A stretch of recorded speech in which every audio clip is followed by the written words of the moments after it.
চলতি বছরের ৩ ফেব্রুয়ারি প্রসূতি ফরিদা ইয়াসমিনকে ভর্তি করা হয় ফেনীর আলকেমি হাসপাতালে। ওই দিন গাইনি বিশেষজ্ঞ ও সার্জন ডাক্তার তাসলিমা আক্তার তার সিজারিয়ান অপারেশন করেন। তবে রোগীর পেটে কাপড় রেখে সেলাই করে দেন বলে অভিযোগ স্বজনদের। ৪ দিন পর হাসপাতাল থেকে ছাড়পত্র পেয়ে বাড়ি ফিরলেও দীর্ঘদিন ব্যথায় ভোগেন ফরিদা। কয়েক দফা ডাক্তারের শরণাপন্ন হয়েও মেলেনি কোনো সুফল। দীর্ঘদিন ব্যথাভোগের পর গত ২৮ আগস্ট অস্ত্রোপচারের মাধ্যমে ফরিদার পেট থেকে ১ ফুট লম্বা গজ কাপড় বের করলে স্বস্তি ফিরে পায় রোগী। এ ঘটনায় অভিযুক্ত ডাক্তারের শাস্তি দাবি করেন স্বজনরা। ৭ মাস পর আমার আবার বড় অপারেশন হয়েছে। আমি তো এখন মৃত্যুর সাথে। তারপর অপারেশন হওয়ার পরে এটা বের করে আনা হয়েছে।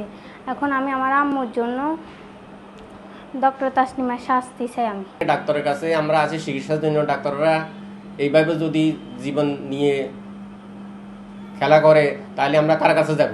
অভিযোগের বিষয়ে জানতে অভিযুক্ত ডাক্তার তাসলিমা আক্তারকে একাধিকবার ফোন করা হলেও কোনো সাড়া পাওয়া যায়নি। তবে এই ঘটনায় লিখিত অভিযোগের ভিত্তিতে ৫ সদস্যের তদন্ত কমিটি গঠন করা হয়েছে বলে জানান এই সিভিল সার্জন। ইতিমধ্যে একটা ৫ সদস্যের তদন্ত কমিটি গঠন করে দিয়েছি, যাদেরকে আমরা ১০ কর্মদিবসের মধ্যে তদন্ত রিপোর্ট দিতে বলেছি। তদন্ত রিপোর্ট অনুযায়ী আমরা আইনগত ব্যবস্থা গ্রহণ করব।